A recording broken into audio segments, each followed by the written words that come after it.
I love my daughter. She's still improving every day. So at least we have hope. Mtoto hana makosa na mtoto si hakuamua asaliwe akiwa namna hiyo. We are happy to be with them. We take them as a blessing from God. And we call ourselves special fathers for being with our kids through thin and thick.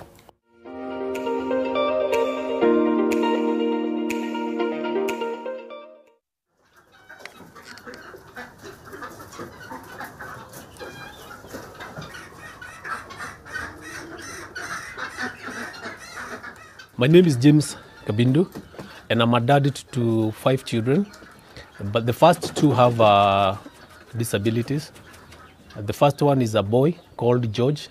He has now turned 18. The second one is a girl called Angel, has turned 14. Both have a condition called phenylketonuria or PKU, which is a condition that comes about as a result of body's inability to metabolize some parts of protein. If I start with George, his problem started from the time he was about 8-9 months, approaching age 1. He started with these normal ailments, fever and all that. It reached a point where now he started having convulsions, until a time now we noticed that he has regressed on his developmental milestones. And the assessment that was done gave us the verdict of autism and some elements of cerebral palsy. When the second born, the girl, was born, she followed in the same pattern, just like the boy. We were always in and out of hospital, until the time now the same tag of disability came about. And even how we were told it's autism, just like the brother. We first of all went into denial, both my wife and I. I was asking God hard questions.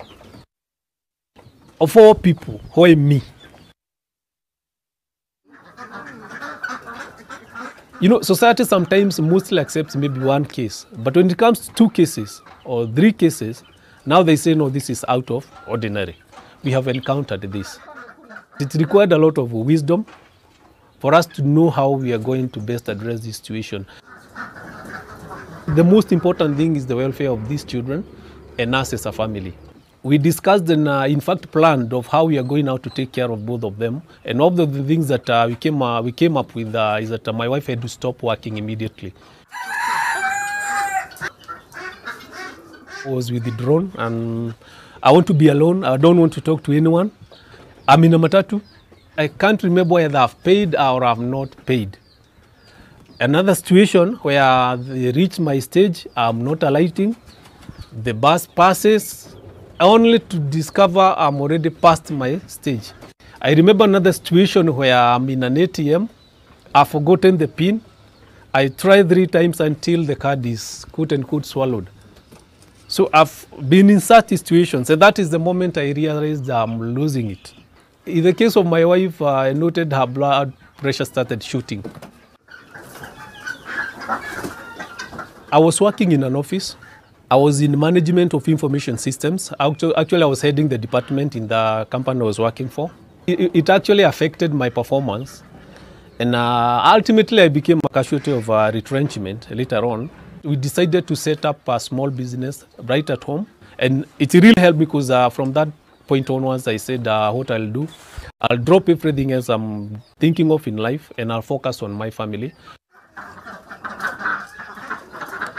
The reason why we decided to take our kids to India was because despite managing what we were told about autism and all that, we could notice something was still not adding up.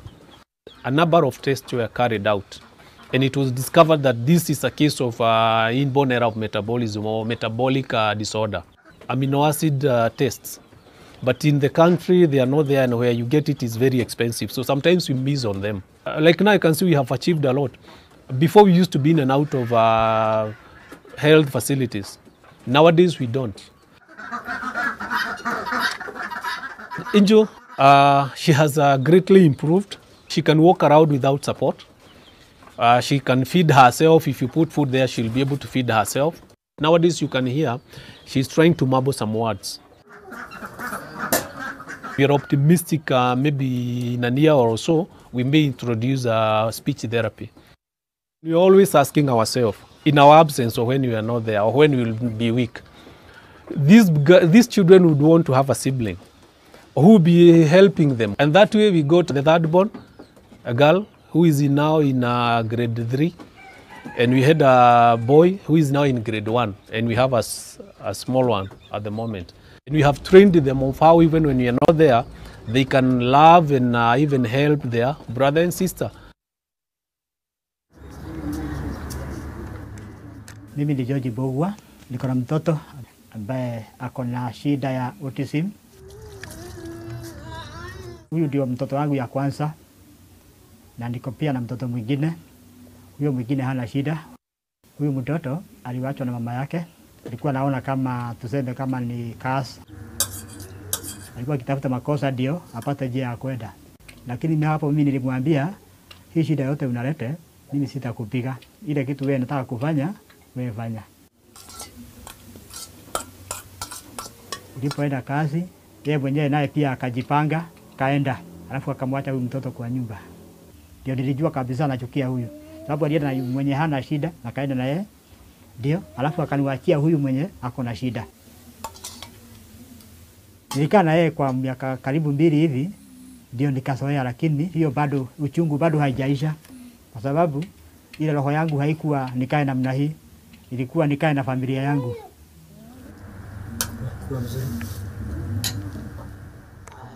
Mtoto hana makosa.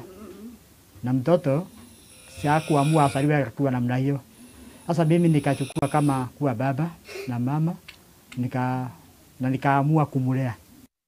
Nimekuwa na hard time kumulea huyu mtoto na tumekaa na yeye. Saa hii ako na miaka 10. Lakini wakati aliwachwa akiwa na miaka 5. Chukua. Na saa hiyo alikuwa mbaya zaidi. Nikajipa moyo na nikamuomba Mungu. Na saa hii Mungu amenisaidia, nimeweza kulea huyu mtoto mpaka amebadilika. Saa hii vile mnamuona sio vile alikuwa wakati huo.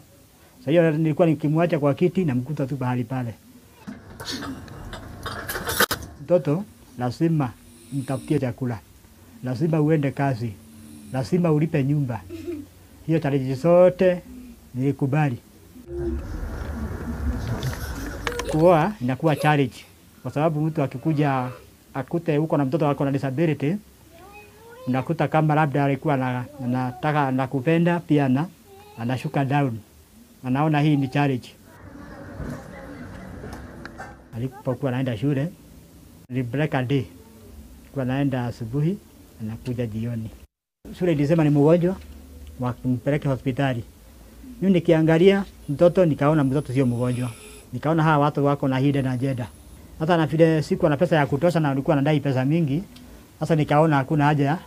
Ile kidogo nilikuwa nalipa, nikaona hawataki hiyo. Sasa nikaamua kukaa na yeye nyumbani. Ile motivation ambayo inanifanyanga nilee huyu mtoto. Nikujua huyu mtoto, yeye mwenyewe hakujileta hapa duniani. Na wakati Mungu alinipea huyu mtoto, alijua hii challenge nitaweza.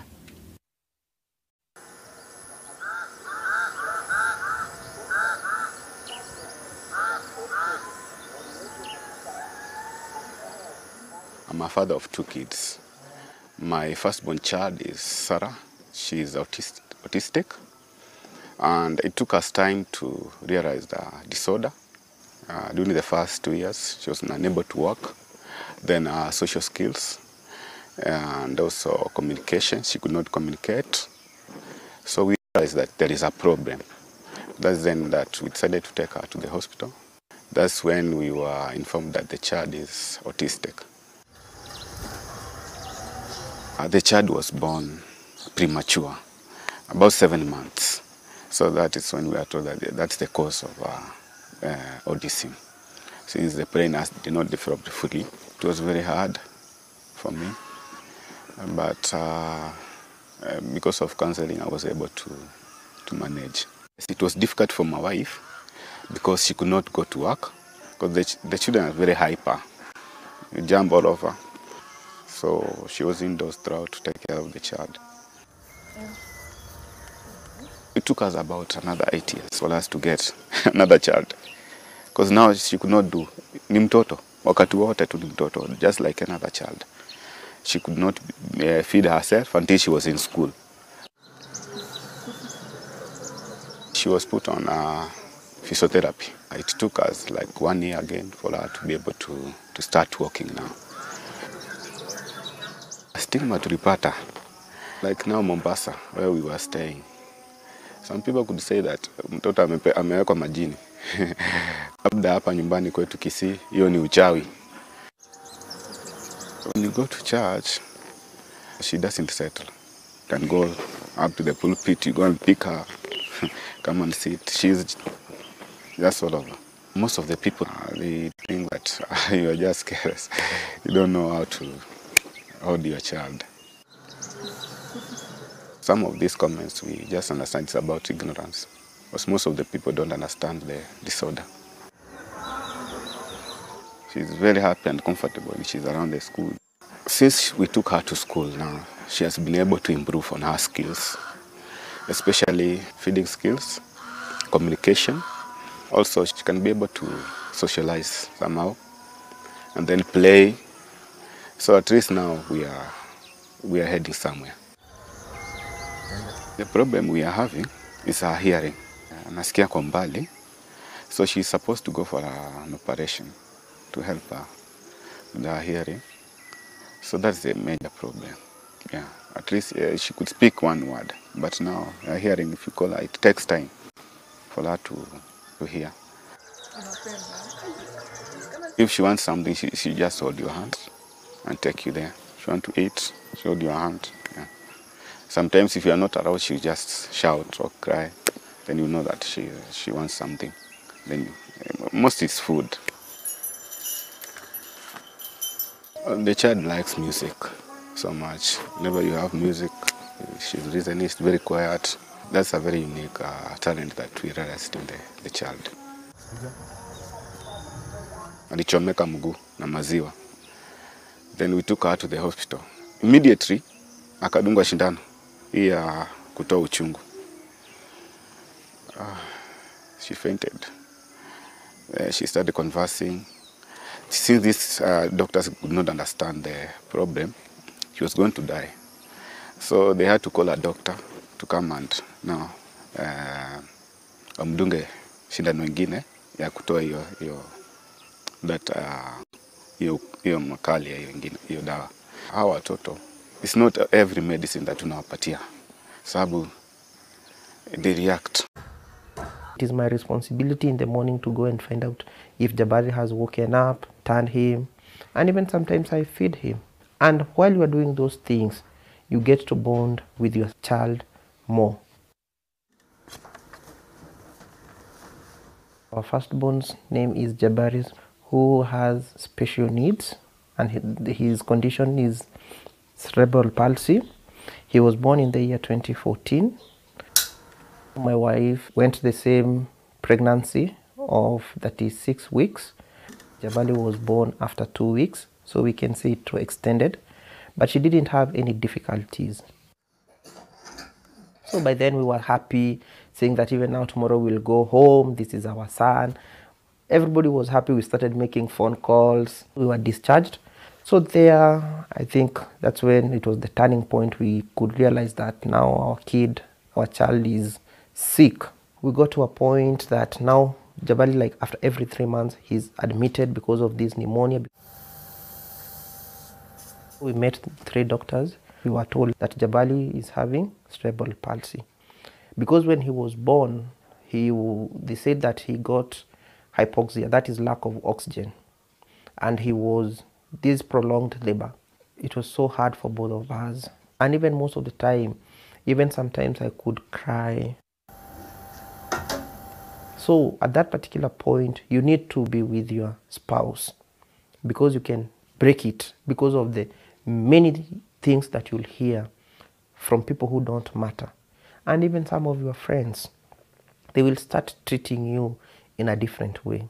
But for me and my wife, we said, Jabali will not make us leave each other. It is a gift from God. So we walked that journey with a lot of counseling, with a lot of prayers. It's like we healed. Now it is much easier than before. There is also another doctor, he said, all your blessings will come through Jabali. So treat Jabali well and you'll never lack in your family. So when we have such supporting mechanism, all those unanswered questions came to an end.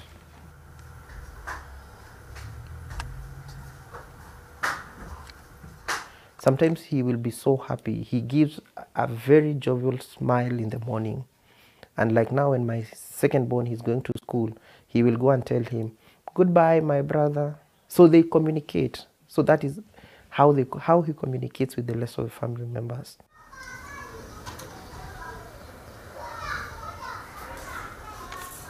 We give him 3 sessions in a week, and each session is around 1 hour 30 minutes. We could see there is so much improvement in terms of development. So what I would advise parents with special kids, especially cerebral palsy, they should not take lightly therapy. It is the only medication. Forget about the other anticonvulsants and all those medications. Therapy is the only one because it's the one which will help your kid to be independent. He has a little bit of delayed milestones. So once we get there, and from the doctor's perspective, we'll be looking forward to take him to school so that he can be independent at some point. Sometimes you start asking your question, I wish Jabali could be jumping, walking by my side. So we are all human beings. At the end of the day, even if everything is going in a straight line, you'll get some point and you'll start asking yourself some questions.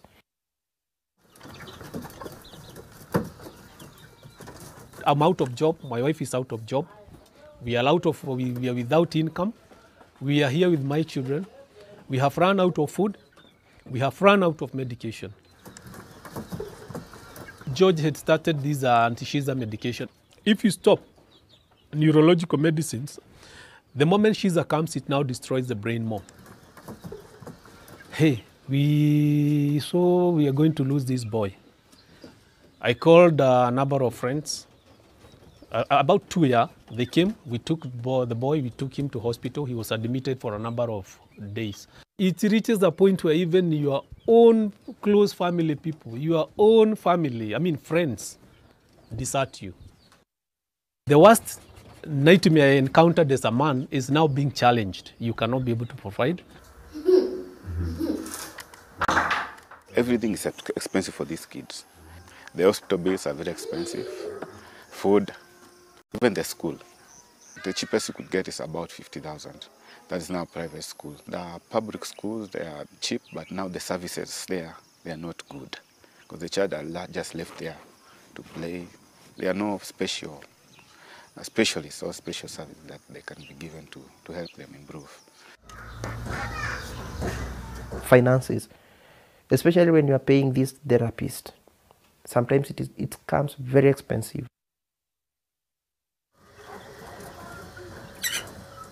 We decided with my wife that it's no longer going to be about our children, but about those other kids out there.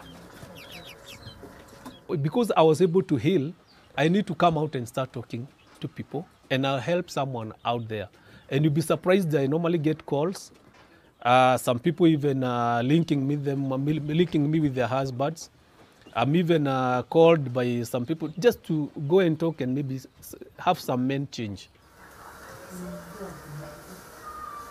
What makes us, especially myself, to be open about my son is how I have seen many kids or children suffering, especially those with special needs. You'd see people hiding them. They don't want to be associated. But for me, I would be happy when we will treat all our kids equally. Even when we came out, we started looking for other parents who have such a kid. Because even like my wife, every time she's there, she's always trying to do awareness. I look at my 2 children as a blessing. The moment you give them those very basic needs, you'll see them now smile. You'll see them, you can play even with them, and you feel fulfilled. This is our child, and nobody's going to take care of our child. It's upon us to take the responsibility. We have studied a lot about this autism, trying to know what extent would she be like this. So if we can be able to manage this early, before even the age of 16 or 17, she can be able to grow. Our aspiration is to see this child to grow well, be able to stand for her own. Maybe we nurture her talent, so that in future she can be able to grow as any normal child.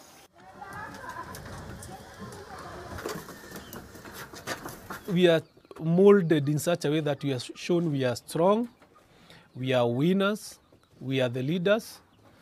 Now, when you find yourself as a man having a situation that you cannot tell maybe how it will end, something that is always financially draining, emotionally draining as well, most men do not take it. And this is one thing I have come to realize, sadly, most men are weak in that aspect.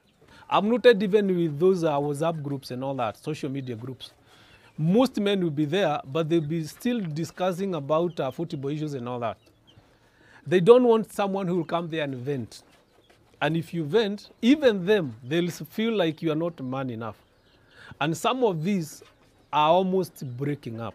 I have seen most men sinking into depression. And that's why nowadays we are seeing a lot of chaos in most of the families. Because nowadays most men, they are not talking it out. That's why even most of them, they are committing suicide. It will be easier when you share your problem. Share it with your close friends, share it with your close relatives. They will give you lots of stories, but choose. For example, myself, when I'm changing my diapers of my son, or baby bathing him, or doing such stuff, does not mean, or maybe sometimes helping the mother cook, doesn't mean that I'm less of a man. Mothers are known as caregivers, but fathers too also play a critical role. They are the unsung heroes to children with special needs. Fathers can give their children a gift no one else can give and offer strong and caring support for their children. The moment you find yourself with a special kid or special children, the first thing that you save you a lot of trouble is accepting. For the parents who have these kids, they should not keep them at home. They should bring them to school where they can be assisted to improve their social skills so that you can nurture them. Eventually the kids are growing and they can be able to stand for themselves. We should not see this journey like it is a punishment or something like that.